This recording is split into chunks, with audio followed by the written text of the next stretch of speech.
সকালে ঘুমটা ভাঙতেই গতকাল রাতের সেই ভয়ঙ্কর ঘটনাটা সুবলের মনে পড়ে গেল।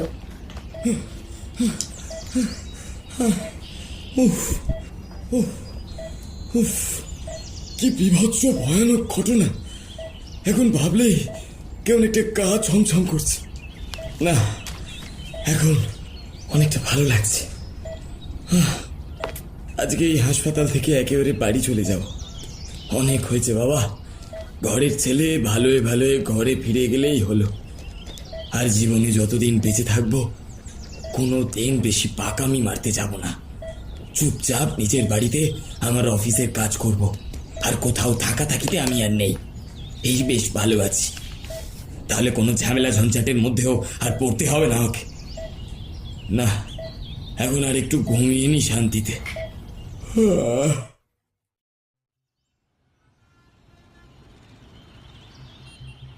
আরে শ্যামল যে, কি রে, তোর তো আর কোনো দেখা সাক্ষাৎই পাওয়া যায় না।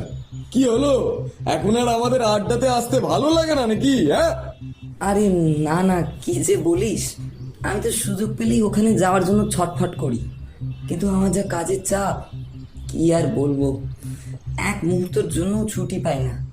আজ কলকাতা তো কাল শিলিগুড়ি, আবার পরশু হয়তো ঝাড়গ্রাম, এই করে করেই আমার দিন কেটে যাচ্ছে। তুই তো এই কাজই ভালোবাসতিস, খুব তো বলতিস যে আমি ঘুরতে পছন্দ করি, এইসব ঘুরে ঘুরে কাজ আমার জন্য কোনো ব্যাপারই না। তাহলে এখন কি হলো? হ্যাঁ, আরে তখন কি আর এত সব জানতাম নাকি? ভাবতাম সবকিছুই খুব সোজা, আমি শুধু ঘুরবো আর খাবো। আর এখন আমি হারে হারে সব বুঝতে পারছি। দেখলি তো, ওই জন্য আমি তোকে তখনই বলেছিলাম হড়বড় করিস না, আগে ভালো করে সবকিছু জেনে বুঝে নে, তারপর এগো। তুই তো তখন নাচছিস, তুই আর শুনলি কই আমার কথা? হ্যাঁ, আরে ছাড় না, বাদ দে না, বল কেমন আছিস? কতদিন বাদে তোর সাথে দেখা।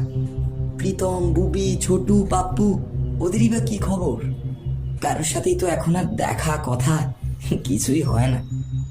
ওরা সবাই ভালোই আছে, ওরাও তোর মতোই ব্যস্ত মানুষ, সবাই নিজের নিজের সংসার পরিবার নিয়ে ব্যস্ত। শুধু এই কদিন হলো প্রীতম আর বুবি, ওদের কোনো খবর পাচ্ছি না, কি জানি কোথায় আছে। মাঝে মধ্যে ঘুরতে ফুরতে যায় হয়তো, সেরকমই কোনো একটা জায়গায় গেছে বোধহয়। শুধু ওদের মধ্যে আমি এখন স্বাধীন। এই স্বাধীন মানে? আরে স্বাধীন মানে আমি এখনো অবিবাহিত, তাই স্বাধীন আর কি। যা মন চায় আমি সব কিছুই করতে পারি, বুঝলি? তুই তালা একই রয়ে গেলি, সেই আগের মতোই মজা করে করে কথা বলিস। আমি তোদের থেকে কতটা দূরে চলে গেলাম রে, আমার নিজেরই কেমন একটা দুঃখ হচ্ছে এইসব ভেবে। আরে দুঃখের কি আছে, এই তো দেখ আজ হঠাৎ করে দেখা হয়ে গেল তোর সাথে। তুই কি আগে থেকে ভেবেছিলি যে আমাদের আজকে দেখা হবে? হ্যাঁ, এটাই তো মজা। এই শোন না, বলছি আমরা সব পুরনো বন্ধুরা মিলে একদিন এই চুটিয়ে আড্ডা খাওয়া দাওয়া করি, কি বলিস? হ্যাঁ, হতেই তো পারে। হ্যাঁ, সে আর বলার কি আছে, চল। আর একদিন কেন, আজকেই চল না, দুই বন্ধু মিলে জমিয়ে আড্ডা দিই। এ বাবা, আজকে? এ আজ কি করে হবে? আহা, না না না না না, আজকে থাক থাক। আর ওদের সবাইকে নিয়ে না হয় অন্য একদিন বসা যাবে। হ্যাঁ, এই দেখেছিস তো, আমি যেই বললাম আড্ডা দেবো, অমনি তোর যত বাহানা। আর অন্য সময় বলিস আমি নাকি সময় দিই না, এখন সময়টা কে দিচ্ছে না শুনি? হ্যাঁ, আরে এখন কি করে হবে বলতো? এখন তো আমি সবে অফিস যাব বলে বেরিয়েছি, রাস্তাতে তোর সঙ্গে দেখা হলো, এখন কি হয় নাকি তুই বল? এই তো হয়ে গেল তো। এই যে এত বড় বড় কথা বলছিলি তুই নাকি স্বাধীন, তা কি হলো সেই স্বাধীনতার বন্ধু? কি হলো? আরে স্বাধীন বলে কি আর আমার অফিসের বস আমাকে ছেড়ে দেবে নাকি? আর এমনিতেও আজকে শনিবার। আচ্ছা ঠিক আছে, আমি তোকে কথা দিচ্ছি, একেবারে অফিস থেকে ফিরেই আমি তোকে একটা ফোন করে মিট করে নেবো, ঠিক আছে? আর তুইও তো বেরিয়েছিস, ততক্ষণ তুইও তোর কাজগুলো সেরে নে। আর আমার ফিরতেও আজকে বেশি দেরি হওয়ার কথা নয়, শনিবার এমনিতেই 4টের মধ্যে ছুটি হয়ে যায়, তাও আমি 3টের মধ্যেই বেরিয়ে পড়ার চেষ্টা করবো, বুঝলি? ঠিক আছে, চল, ওই কথাই রইল তবে। এবার ছাড় ভাই, এমনিতেই অনেক দেরি হয়ে গেছে, বুঝলি? আচ্ছা ঠিক আছে, যা অফিস ঘুরে আয়, কিন্তু তাড়াতাড়ি আসবি। আমি সব খাবার দাবার কিনে রাখছি, আর জমি আড্ডা দেব। ও বাবা, তুই তো আবার আমার নতুন ঠিকানাটাও জানিস না। আচ্ছা ঠিক আছে, অফিস থেকে বেরিয়ে একটা ফোন করিস, আমি সব ফোনে বলে দেবো। একেবারে সোজা আমার বাড়ি চলে আসবি। আর আর আর শোন শোন শোন, আর আজকে আর কাউকে কিছু বলার দরকার নেই, বুঝলি? দুটি বন্ধুতে জমি একেবারে মাতিয়ে দেবো আসর। আরে হ্যাঁ হ্যাঁ ভাই, ঠিক আছে ঠিক আছে। আচ্ছা এখন চলি রে। এই এই বলছি, তোর নম্বরটা ওই আগের সেই নম্বরটাই আছে তো নাকি? হ্যাঁ রে, সেই আগের নাম্বারটাই আছে। আচ্ছা আচ্ছা ঠিক আছে ঠিক আছে, বিকেলে দেখা হচ্ছে, এখন চলি, টাটা। হ্যাঁ, টাটা। এই বলে সুবল অফিসের উদ্দেশ্যে রওনা দিল। আজ সুবলের অফিসে কিছুতেই কাজে মন বসছিল না। ফোনটা নিয়ে একটু ঘাটাঘাটি করার পর একটা নাম্বারে বেশ কয়েকবার ফোন লাগালো সুবল।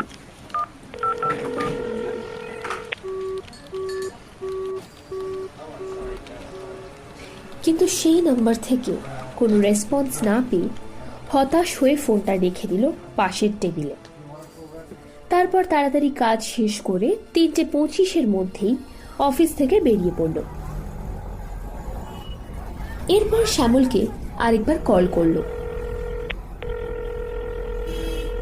হ্যালো হ্যালো, হ্যাঁ শ্যামল, হ্যাঁ কোথায় বল? হ্যাঁ কি? আরে বাবা, কিছু শুনতে পাচ্ছি না তুই। আরে কি বলছিস? ও ও, হ্যালো হ্যালো, হ্যাঁ হ্যাঁ হ্যাঁ হ্যাঁ, এবার শুনতে পাচ্ছি, এবার শুনতে পাচ্ছি, বল বল বল। আচ্ছা ঠিক আছে ঠিক আছে, ওকে ওকে ওকে ওকে, আসছি আসছি, হ্যাঁ হ্যাঁ ঠিক আছে। ফোনে কথা বলা শেষ করে সুবল শ্যামলের বলে দেওয়া গন্তব্যের দিকে এগোতে লাগলো। এগোতে এগোতেই বিকেল থেকে সন্ধ্যা নেমে এলো এবং যথারীতি সুবল রাস্তা হারিয়ে ফেলল। বারবার একই জায়গায় ঘুরপাক খেতে লাগলো সুবল। আর ঠিক তখনই শ্যামল সুবলকে দেখতে পেয়ে জোরে একটা হাঁক দিল। আরে এই সুবল, আরে এই তো রে, এই তো, আয় আয় আয়। আমি ঠিক জানতাম তুই রাস্তা গুলিয়ে ফেলবি, তাই আমি নিজে বাইরে বেরিয়ে দাঁড়িয়েছিলাম, যাতে তোর কোনো অসুবিধা না হয়। উফ বাবা, তুই এখানে না থাকলে আমি তো গোল গোল করে ঘুরতেই থাকতাম। এতদিন ধরে কলকাতাতে আছি, কিন্তু তাও এইদিকে রাস্তাঘাট আমার একেবারে এই রক্ত নেই, তার উপর এতগুলো আবার গলি। কিন্তু এইদিকে তো সেরকম কোনো জনবসতিও নেই রে। তা হঠাৎ এই জমির দক্ষিণ দুয়ারে এখানে বাড়ি করতে গেলি কেন? রাতের বেলা যদি কোনো এমার্জেন্সি হয় তখন তো হাতের কাছে কাউকেই পাবি না, আর একবার বললেও কেউ চিনে ঠিক মতো আসতেও পারবে না। আরে সব পারবি, তুই ছাড় তো। আর কোনো এমার্জেন্সিও হবে না। তুই অত কথা না বলে আমার সঙ্গে আয়, তুই বড্ড কথা বলছিস। চল চল চল, আগে ঘরে যাই। আরে হ্যাঁ, সে তো যাচ্ছে, কিন্তু সত্যি ভাই এই জায়গাটা না আমার কেমন একটা লাগছে, ঠিক ভালো ঠেকছে না। যাই হোক চল। আরে আয় তো, এই দেখে আসবি এদিকটা, সব গাছের ডালপালা পড়ে আছে। ও সাবধানে আয়, বললাম না দেখে আয়। দেখ দেখ, সিঁড়িটা ভাঙা আছে, দেখে উঠিস কিন্তু। ও ও, বাপরে বাপ, ওরে বাবা, কোথায় নিয়ে যাচ্ছিস বলতো? উফ, এর মধ্যে কেমন একটা অন্ধকার হয়ে গেল। বাবা, সবে মাত্র 5:45, এর মধ্যেই রাতের মতো অন্ধকার।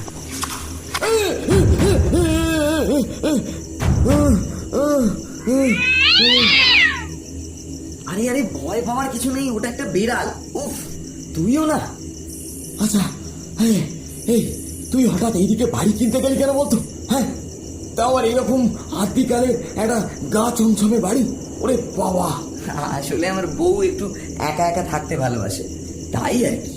আর তুই তো জানিস যে কলকাতাতে আমার আত্মীয় স্বজনের কোনো অভাব নেই, তাই একটু দূরে দূরে দেখে বাড়ি নেওয়া।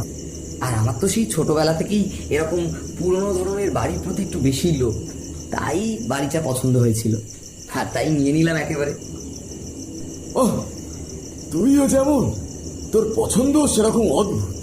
যত সব এরকম পুরনো ভুতুরে বাড়ি কারোর পছন্দ হয়? যাই হোক, বাদ দে। এই বলছি, তুই কি এখন এখানেই আছিস? তুই তো বাইরে গিয়েছিস, এখন এখানেই আছিস নাকি? আরে হ্যাঁ, এখন আমি এখানেই আছি। আর তোর বউকে তো দেখছি না, কোথায় সে? আর তোর পুচকেটাই বা কই? হ্যাঁ, সেই কবে দেখেছিলাম, তারপর তো আর দেখা সাক্ষাৎই হয় না। কাকিমাকেও আশেপাশে কোথাও দেখছি না। এ বাবা, তখন থেকে তোর সাথে শুধু বকবকই করে যাচ্ছি। দাঁড়া দাঁড়া, একটু চা করে আনি, তুই আরাম করে বস। আমি চা জল খাবার এক্ষুনি আনছি। তারপর রাতের বেলা সব ব্যবস্থা আছে। অনেক দিন তো হয়নি রে, আজ দুই বন্ধু মিলে পুরনো সব ব্যথা সব পুষিয়ে দেব। একেবারে লোলা লুলু। কেন তোমার বয়স হয় না 16, আমার 19। বস বস বস, আমি এক্ষুনি আনছি। আরে ঠিক আছে ঠিক আছে, এত ব্যস্ত হবার কি আছে? আরে তুইও বস। কে শোনে আমার কথা? কিন্তু শ্যামল হুট করে চলে গেল কেন? কিছু তো একটা ওর হয়েছে, কিন্তু ও সেটা লুকিয়ে যাচ্ছে মনে হলো। কি জানি বাবা।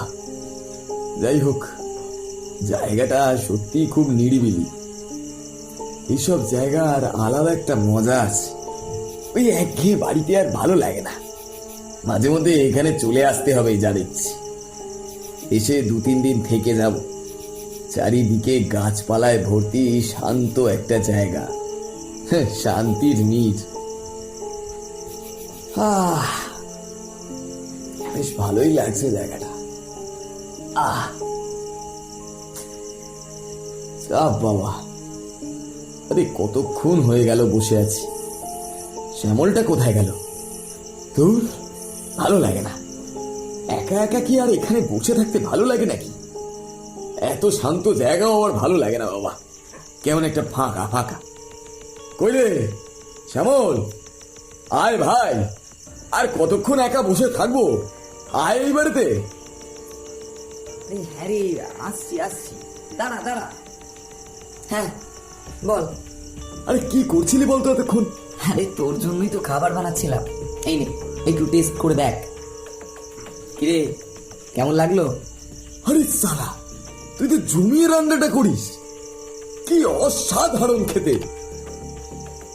ভাই, আমি এতদিনে কখনো এত ভালো মাটন খাইনি। তাই? এর সাথে ওল্ড মগ কি জমবে তো? আরে জমবে মানে পুরো জমে ক্ষীর। বলছিস? তাহলে এবার একটা শেফের কাজের জন্য অ্যাপ্লাই করি, কি বলিস? হ্যাঁ, খুব তাড়াতাড়ি কর, তাহলে সেই হোটেলে গিয়ে জমি একটু খাওয়া যাবে। হ্যাঁ, তাই এবার করব। এই, ও সব বাদ দে, তোর বাড়িতে কি কেউ নেই নাকি রে? হ্যাঁ, না, আছে তো, মা পাশের ঘরে শুয়ে আছে। আসলে আমার শরীরটা খুব একটা ভালো নেই, তাই মা এখন আর কথা বলতে পারে না, শুধু শুয়ে থাকে সারাদিন। এ বাবা, ইস, কাকিমা কত ভালো ছিল রে। ইস, আমার যে কি খারাপ লাগছে। ছোটবেলাতে তোর বাড়িতে কাকিমার হাতে কত ভালো ভালো রেসিপি খেয়েছি। ইস, ছি ছি ছি ছি। আচ্ছা, আর তোর বউ বাচ্চা কোথায় গেছে? বাপের বাড়ি? না না, আমি আমার বউকে ছেড়ে একদম থাকতে পারি না। তোরা তো আমাকে বউ পাগলা বলতিস, মনে নেই? আরে সে তো মজা করে। এই, তুই খারাপ ভাবে নিস না। তুই কি ওসব কথা নিয়ে ভাবিস নাকি? আরে না না, মজা করেই বললাম। তাহলে ওরা কোথায়? এসে থেকে তো ওদেরকে দেখছি না। সে আর দেখবি কি করে? মানে, আরে আমি তো কিছু বুঝতেই পারছি না ভাই। আরে বেঁচে থাকলে তবে তো দেখতে পাবি, মরে গেলে আর কি করে দেখবি? কি বলছিস? কি মারা গেছে মানে? হ্যাঁ, এই দেখ, হ্যাঁ, এখন কিন্তু আমার এমন আর কি একদম ভালো লাগছে না, বলে দিলাম। এই সত্যি করে বল শ্যামল, কি হয়েছে, কি বল সত্যি করে। আমার চোখের দিকে তাকা, এবার কি মনে হচ্ছে? আমি মিথ্যে কথা বলছি? হ্যাঁ, আরে বল না, বল। আমাকে দেখে মনে হচ্ছে আমি মিথ্যেবাদী? কিরে কিরে, বল না, বল। এই ভাই, ভাই দেখ, আমি কিছু জানি না, তাই তাই তাই আমি তোকে বানিয়ে বানিয়ে মিথ্যে কথা বলছি, তাই তো? হ্যাঁ, তাই তো? আরে না রে, আমি তা বলতে চাইনি। তো কি বলতে চাইছিস? হ্যাঁ, কি বলতে চাইছিস? আমি আমি তোর কষ্টটা বুঝতে পারছি, তুই একটু শান্ত হ। শান্ত? আমি তো শান্তই আছি, একেবারে শান্ত। আমি বুঝতে পারছি, তোর কষ্ট আমি বুঝতে পারছি, সেটাই স্বাভাবিক। বাবা, এর মধ্যে তুই আমার কষ্টও বুঝে গেলি? দারুণ ব্যাপার তো। শুধু আমি নিজেই কিছু বুঝতে পারলাম না।